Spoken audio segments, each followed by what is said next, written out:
I don't have any good banter topics today. I've been mostly thinking about like death and sort of annihilation. Wow, congratulations. Thanks.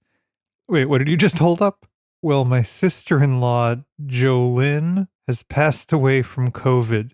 Smiling emoji holding a megaphone. Yeah, I'm just obsessed with the I'm announcing happy news Bitmoji that is being used to announce so many COVID deaths and hospitalizations. Chronic Facebook users appear to be unable to perceive the emotions portrayed by the characters made available by Facebook. Like, here's the thing. So what Allison's talking about is like these people who deliver dire COVID, they're mostly like anti-vaxxers, anti-masker type people who deliver like dire medical COVID related news on Facebook with backdrops of like the laughing crying emoji or like a party like birthday cake like smiling Bitmoji with a megaphone. And the thing is that I'm sure that many of our listeners are incidental Facebook users still. We have not been on Facebook in a long time, but it appears as though the major users of Facebook these days are like boomers, older folks, but still none of them know how to use it right. So essentially nobody is using Facebook right because the people who knew how to operate the technology have largely migrated away from it. Yeah. So it's just a bunch of people operating chaotically there now. That's the general impression I get. It's really one step up from InfoWars at this point.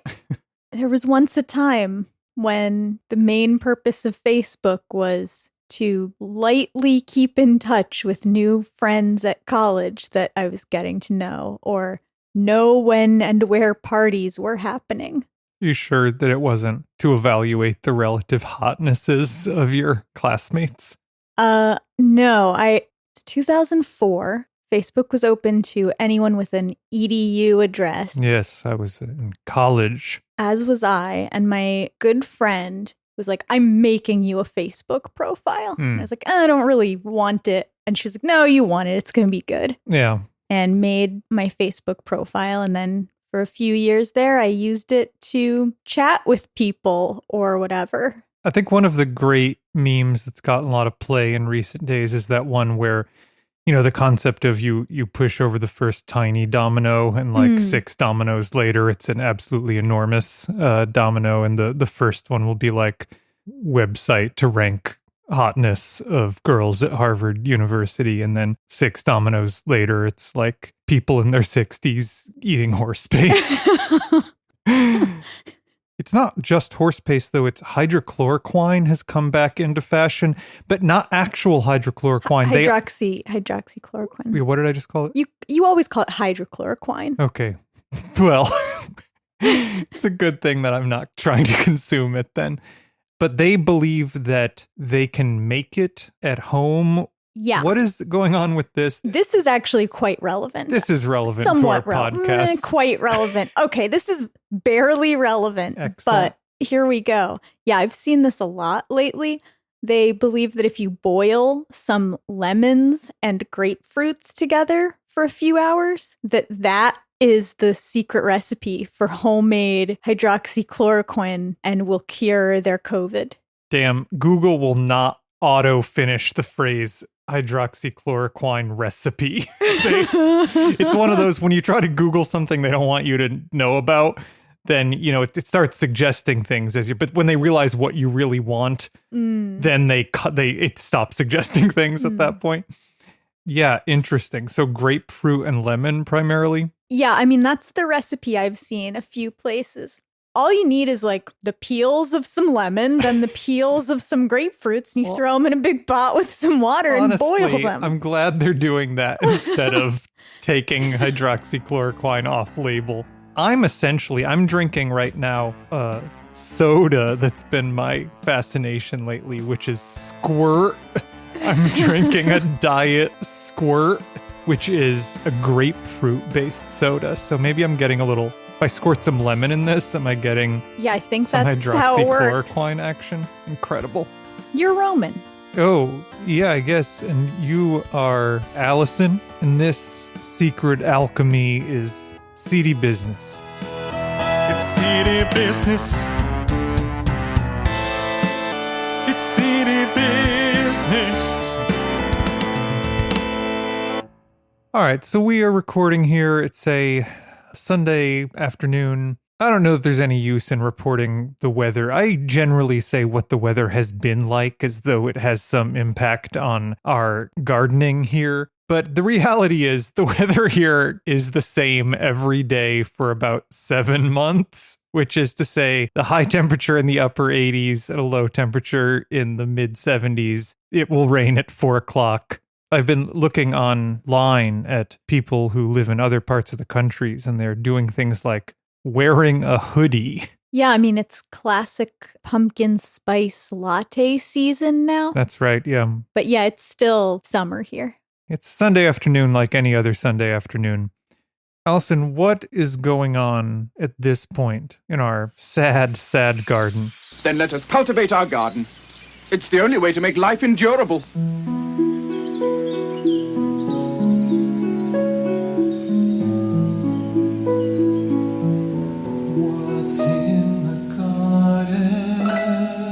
Well, speaking of the grapefruit and lemon miracle cure, we've continued to have kumquats ripening, even though I don't know why. It definitely is out of season. I don't know what's happening, but they're not very juicy. I've heard that criticism leveled against me as well. So I've decided to infuse my own kumquat liqueur to use alongside the remnants of the chiltepin tequila in a special homegrown margarita that will definitely cure COVID. I mean, I think we can fairly confidently medically advise our listeners that this is a COVID cure. Yeah, the main thing is that it's a margarita. Yeah. But the second thing is it'll cure COVID.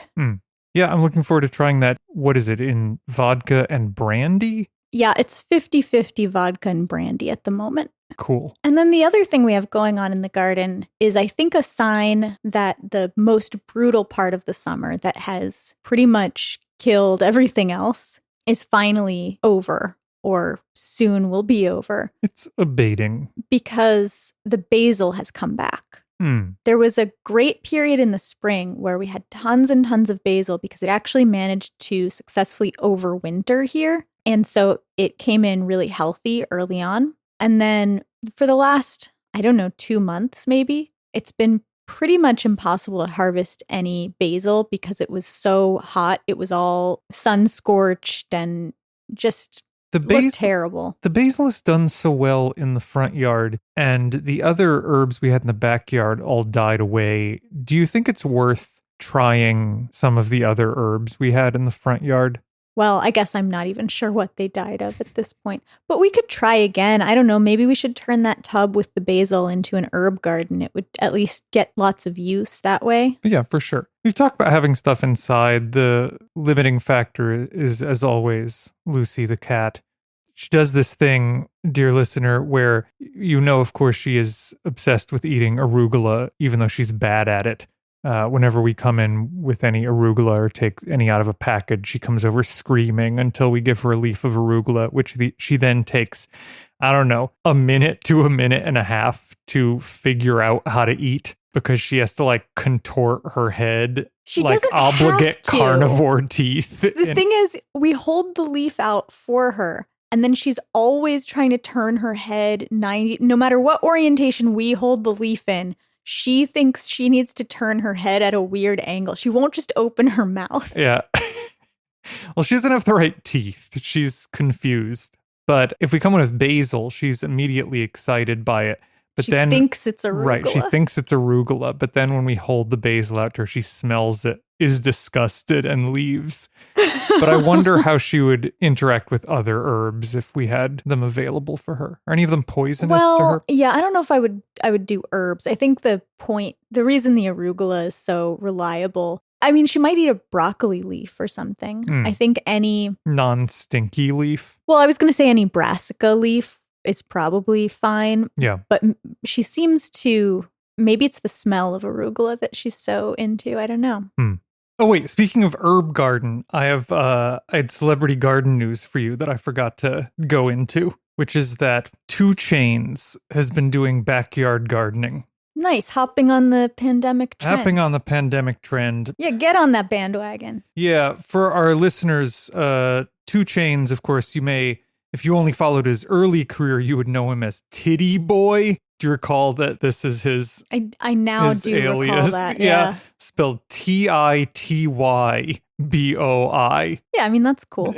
I agree. Yeah, so Killer Mike got him involved in backyard gardening, and he's got like an herb garden going. I watched a video of him eating some mint from his garden.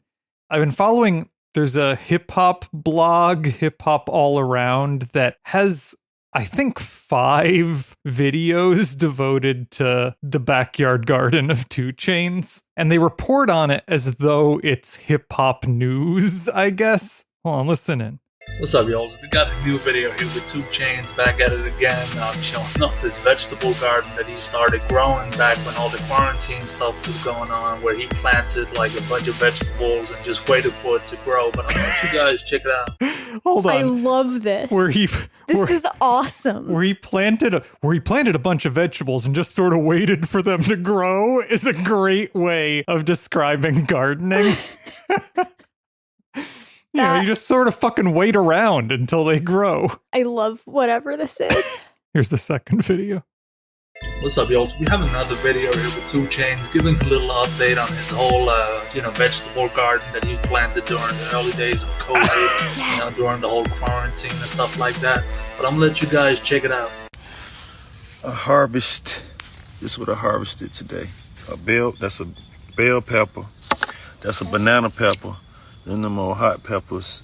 Wait, Daddy, this thing? It's banana pepper, they call that. They ain't supposed to be hot. Daddy, you pulled this thing out too early. You think so? Yeah, because it's still like a baby. So 2 Chainz is gardening cutely with his child, but his child is critiquing the ripeness of the banana pepper that he's pulled out. But I don't know who's right and who's wrong. Who's to say? Who's to say? But I hope there's a follow-up video by Hip Hop All Around to maybe there's some beef between 2 Chainz and his child over this banana pepper issue. That would be amazing. I hope they continue to lean into producing this type of content. Here's just a quick third video from this hip hop blog titled 2 Chainz shows he's still taking his vegetable garden serious! What's up, y'all? We got a new video here with 2 Chainz, popped on the ground, showing he still got his little vegetable garden growing that he planted last year, back in 2020. So he's growing all kinds of different stuff like eggplants and peppers and stuff like that. But I'm gonna let you guys check it out. I think your mom did it. No, Mama keeps it right here. Oh, I thought it belonged in there. Sorry. Garden going nuts. And we got the emoji popping up. Japanese eggplant. Yes. Got the emoji popping up, the Japanese eggplant. Love it. So the dick emoji he clearly references. So yeah, as you guys can see in the video right there, 2 Chainz super showing that he's still got his little vegetable garden growing in his backyard that he's planted.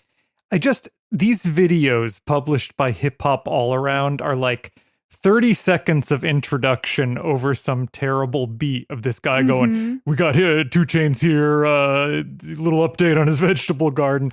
Then there's like 40 seconds of a video that 2 Chainz posted with his children. And then at the end, the guy comes back over that beat and is like, well, we just watched 2 Chainz harvesting his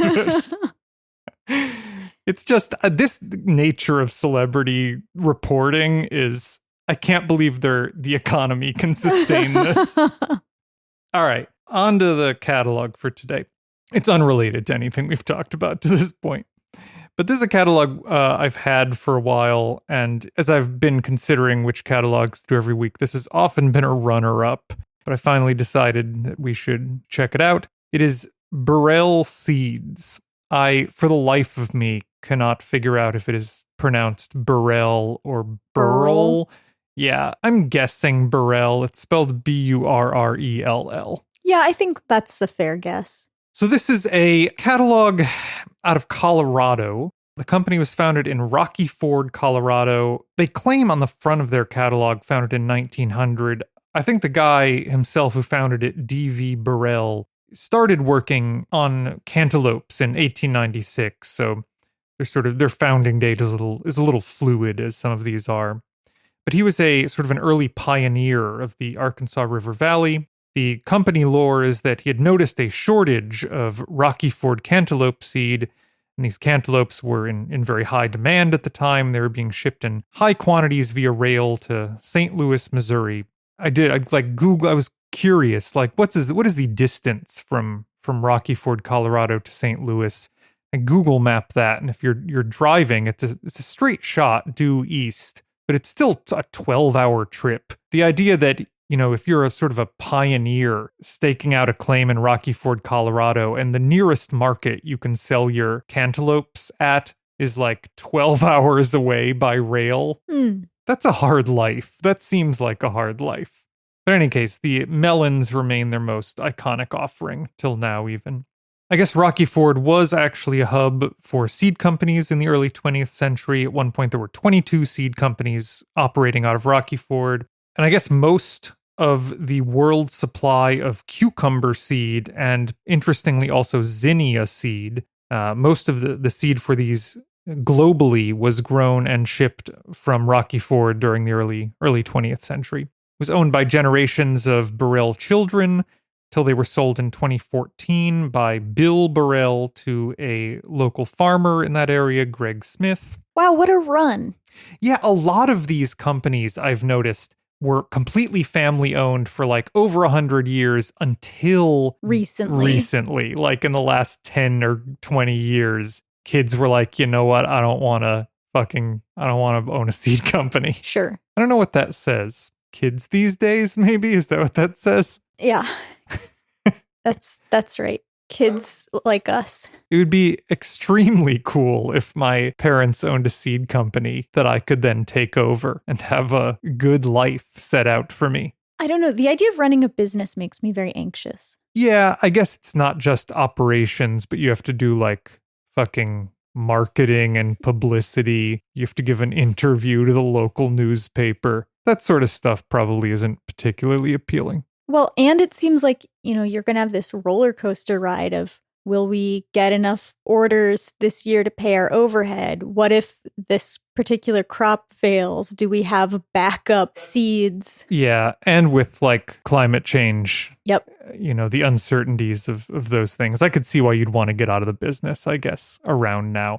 You mentioned crop failure. This catalog has a fascinating way of noting when they are out of a... So there are listings that have crop failure in all caps, red diagonal, like stamped over the listing to indicate you can't get it from them. Instead of just not listing it, maybe they were on a timetable to go to print or something, but there's like a big imposing red stamp that says crop failure. I bet the reason they do that is so they don't have to do layout of the catalog year after year all over again. And if they deleted those listings and then we're going to add them back in the next year, they'd have to reformat the whole thing. Oh, interesting. Yeah. So they probably just essentially cross out the ones they don't have so they don't have to do a lot of layout work for the next one. Yeah, that's probably right. I have not seen a lot of catalogs handle it in that way, probably because it sort of reflects, if you're flipping through a catalog and you see a bunch of crop failure stamped on a bunch of stuff, that doesn't give you like the warm cuddlies about the company.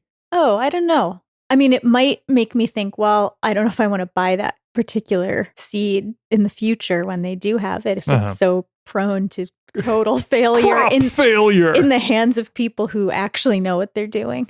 Crop failure, crop failure, crop failure. Bow, bow, bow, bow. Yeah, I feel like it's a crop failure.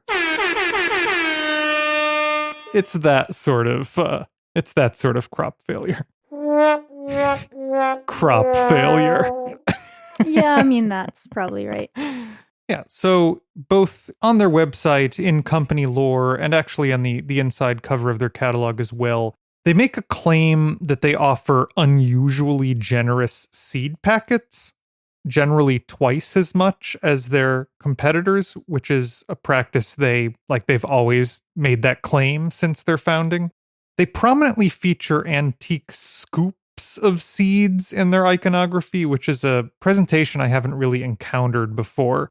I guess I imagine seeds being weighed out on old-timey scales or something, but there are these scoops that I associate with like candy shop general stores, or do you remember the Raisin Bran commercials in our childhood with two scoops of raisins? Absolutely. Wait, hold on. This tumble crew has a plan, and they begin by digging into those 2 scoops in every Kellogg's pack. 2 scoops, keep them coming back for 2 scoops of plump, juicy raisins in Kellogg's Raisin Bran. Hooked up and in command, they're working now, but they're thinking how they love 2 scoops and golden flakes of bran. 2 scoops, they're turning back again for 2 scoops of plump, juicy raisins in Kellogg's Raisin Bran. 2 scoops. What do you think in this commercial from like clearly the 1980s? They're showing men at work at a particular occupation fantasizing about Raisin Bran? plentiful 2 scoops of raisins in their Raisin Bran bowl. What do you think the job they're doing is? Construction? Deep sea fishermen. Yeah, cool. Yeah, I think it's pretty good. But yeah, the scoops I'm looking at in this commercial are the same sort of scoops that these folks have on their branding. They give you plentiful, like overflowing, like a cornucopia, overflowing scoops of seeds is what they're going for. And actually, their whole vibe is sort of like Old West General Store. I looked up, there's an account online that I could link to from a 2020 visitor to their storefront. The quote is, "Walking through the front door of Burrell Seed Growers was like stepping back in time. The walls of the long, narrow shop were lined from floor to ceiling with rows of old wooden drawers, each containing a collection of seeds. The ceiling was decorated with tin. The original wood floors creaked as we walked, and there was an immense wooden counter along one side. I doubt much has changed from the day the store first opened." And then another account from a newspaper profile on this company. "Gorgeous walnut counter welcomes customers on the retail side, while the original seed bins line the walls in the seed room. A manual freight elevator with its huge iron pulleys remains from a time when tons of seed were shipped in and out of the store. Typewriters and hand-built oak desks speak of decades of use.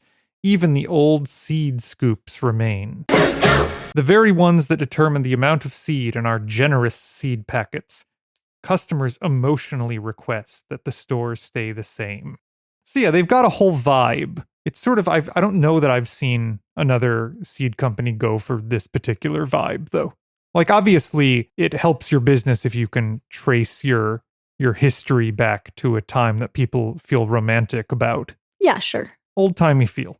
So what do you think about the catalog itself? You have the physical catalog, and I'm looking at the PDF. Okay, so the print catalog itself, I do like the size of this catalog. Uh-huh. You can hold it with one hand, which is really nice. Yeah. The cover, it's a picture of a horse-drawn wagon transporting watermelons. The photograph they've chosen is kind of cool, but the layout is whatever. Uh-huh. When would you And they've when do you also think that picture's overlaid from? 1932. Okay. Cover photos from D.V. Burrell archives and published in National Geographic, July 1932.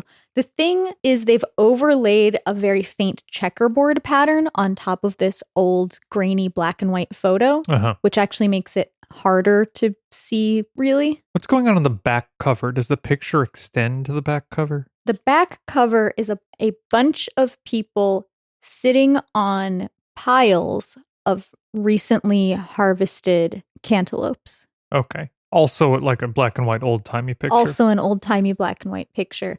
But they've clearly just done their harvest and they've got them all piled up and they're taking a break and someone took a picture. Yeah. I see what you mean by the checkerboard pattern sort of detracting from the clarity of these old pictures. Like, I think they wanted to shade the sky in the picture into the background of the rest of the cover, Mm-hmm. but they laid the checkerboard over the whole photograph, and so everyone is a little bit extra blurred. Uh-huh. And to be clear, the size of this is an 8.5 by 11 page stapled in the middle, right? Yeah, I think it's something like that. Hmm. We recently had a phone call inquiring if we were the company with twice as much seed in our packets. In most cases, we definitely are. Our scoop sizes catered to large farming families 119 years ago and contain the same amount today. The majority of our corn, bean, and pea packets contain 1/4 cup or 1/3 cup of seeds. I mean, what they're relying on is the fact that the average consumer doesn't exactly have a sense of how many seeds or what volume of seed go into a packet. Like, I don't know how that compares to other seed companies. They don't say what the packet weights are on any of the packets, so I don't know. I noticed that there were some printing issues in the print catalog that are like, I'm looking at the PDF that, they're not obviously not present in the PDF, but there's some like shadow doubling sort of. Yeah, I think the color, so we should say what it looks like as well. So it's a full color catalog.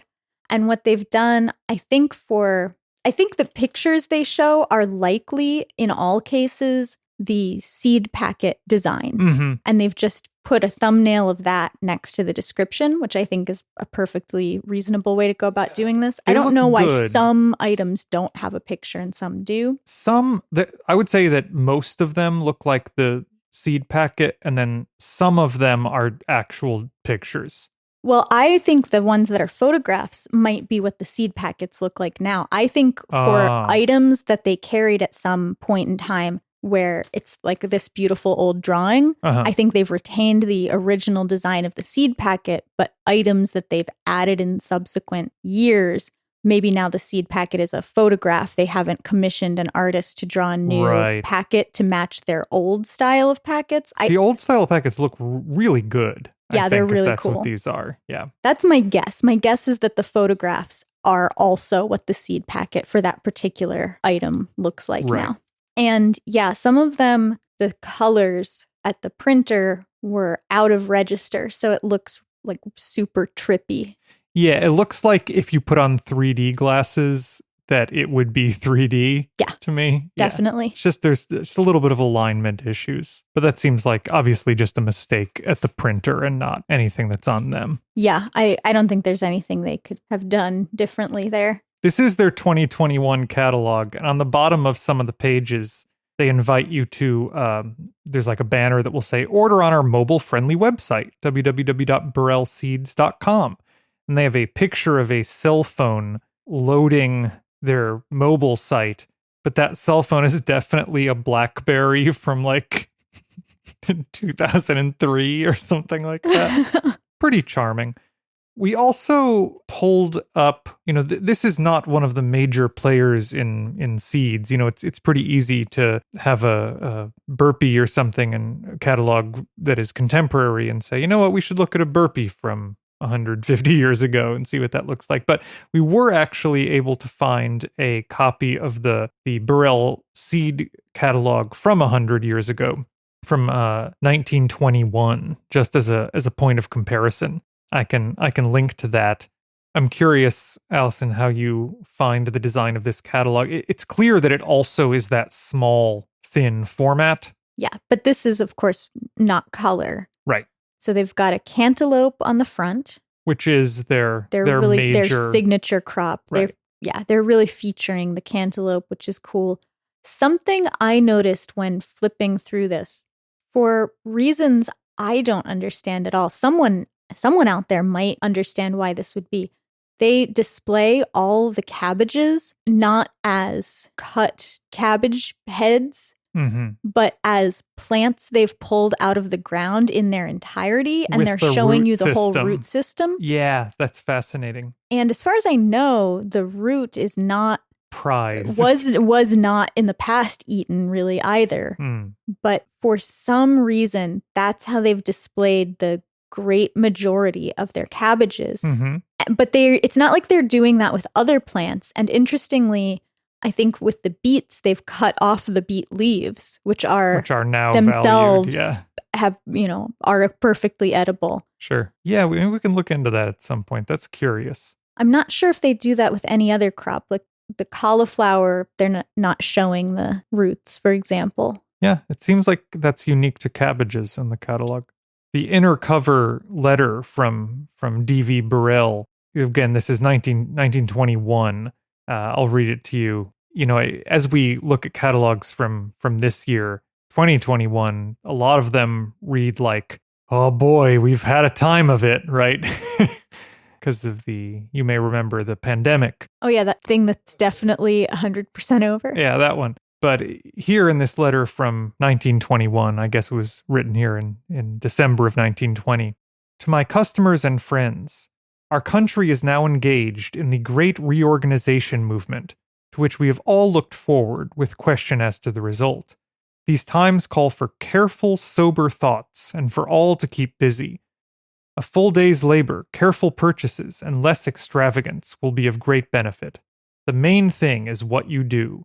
Beautiful buildings, comfortable homes, well-tilled farms and gardens, efficient factory equipments, abundant products all depend on the intelligent and industrious application of labor. All we have is stored up labor, and the time wasted in the U.S., if properly applied, would produce an abundance of both the necessities and luxuries of life for all. Back of these things are seeds. The great questions, what shall we eat? And how shall we clothe ourselves? Are answered by this: labor intelligently and diligently, and plant good seeds.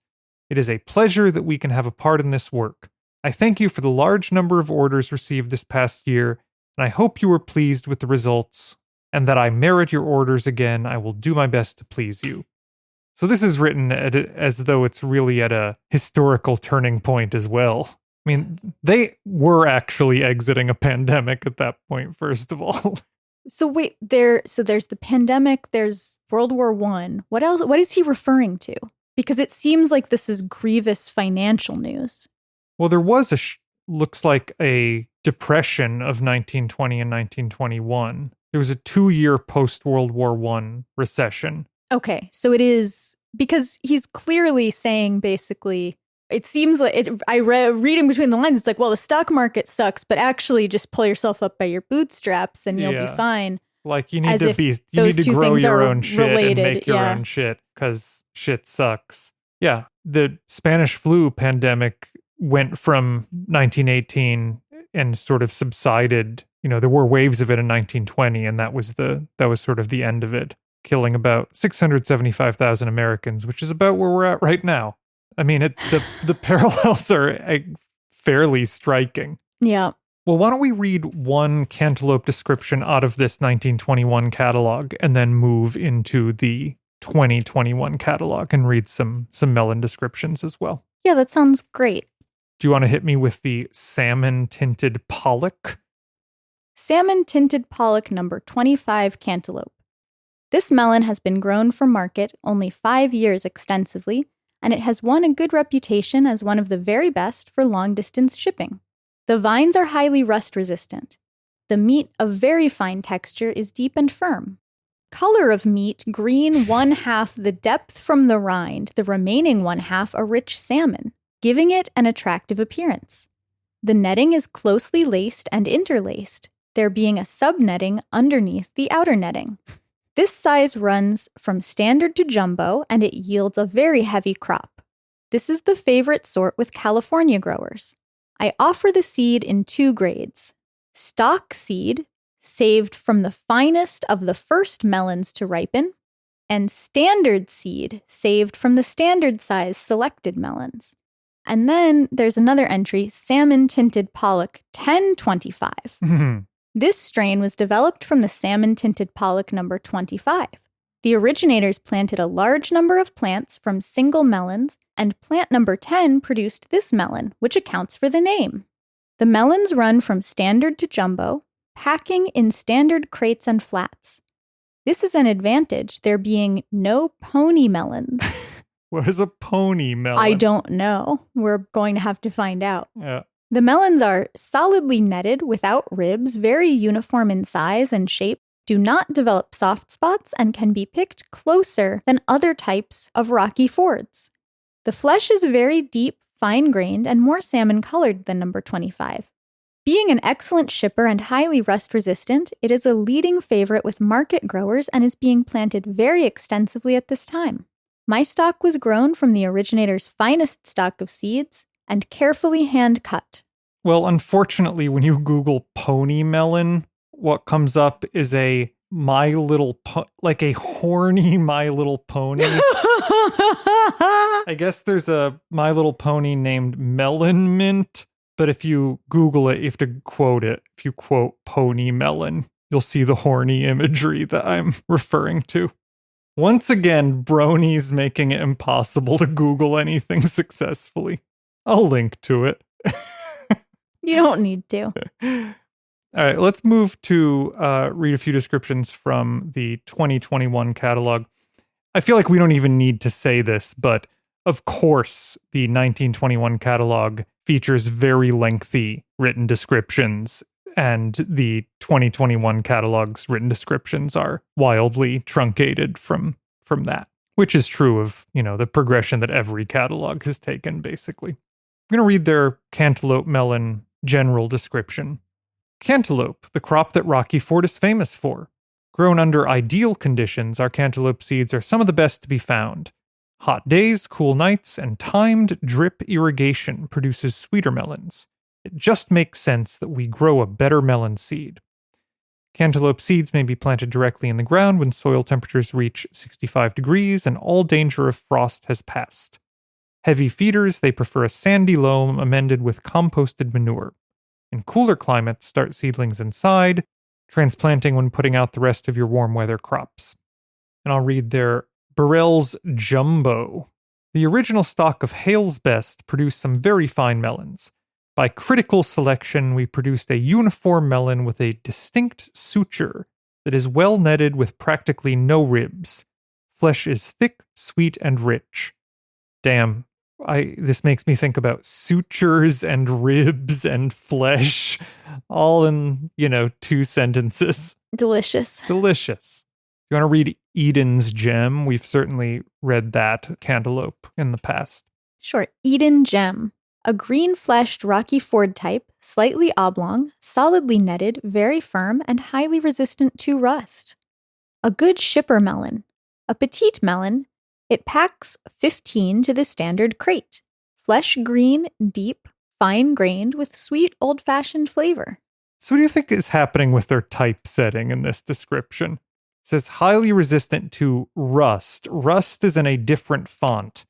And then the rest of that line, which is a good shipper melon, and continues that font, and then it starts a new sentence.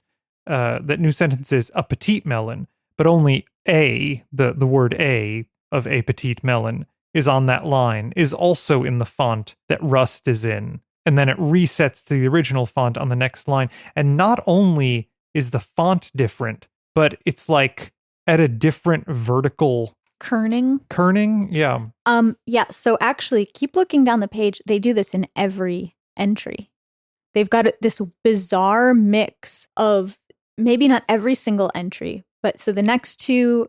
Okay. So they're mixing. They've got a sans serif font that's lightly bolded that tells you the name of the thing. Right. And then in the main body of the text, they're alternating between at least 2, but I kind of think 3 other fonts. Their main description font is what I would describe as a fairly nice standard serifed font. And then when it hits the word rust in this description, it moves to like a pretty gross sort of Arial sans serif that looks very generic. It's a narrow sans serif font. Mm-hmm. But if you look at PMR number 45. The first line of the description, the variety most used in the Rocky Ford region as it may be vine.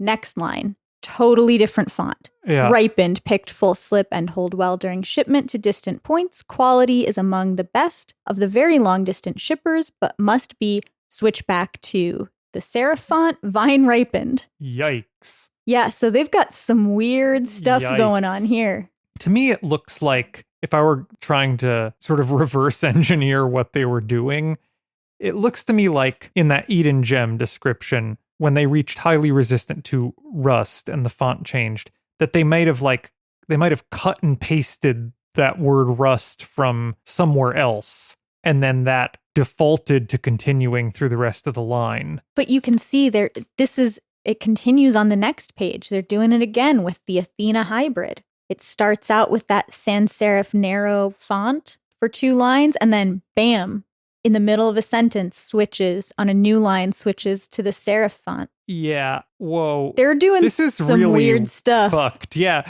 Wait, go to the next page. It's page 34.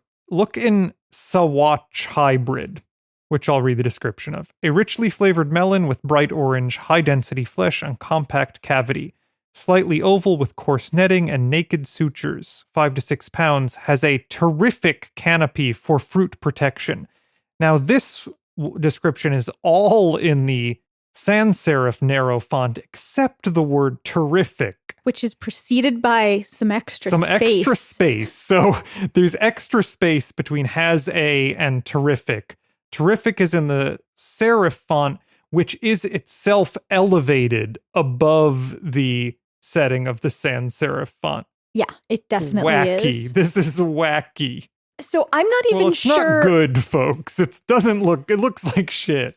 It's funny though, I didn't even notice it when I was just scanning the pages to sort of see, what does this look like overall? Because the overall look is it's perfectly fine. Yeah. There's nothing particularly distracting. They have plenty of white space. I don't know what they think they're doing. It seems like you would have to go out of your way to achieve this bizarre result. Yeah. I guess it seems like a person who's really struggling with Microsoft Word. Okay, I've located some deeply cursed typesetting elsewhere in the catalog. Where is that? So on page 54, it's a radish called Icicle, where it's describing the tops as small. The T and the O are superimposed on one another. How is it possible? I don't know, but they managed to do it again on page 64. How can with a Roma tomato that says also known as paste tomato. I mean, it's the T and the O are on top of one another again. I don't even know how this can be achieved in modern software. You can do it. You just have to go out of your way. Yeah. You have to set the spacing between the letters to some negative amount, I guess, or 0. Damn, wild stuff. I just don't understand. Is this a different letter?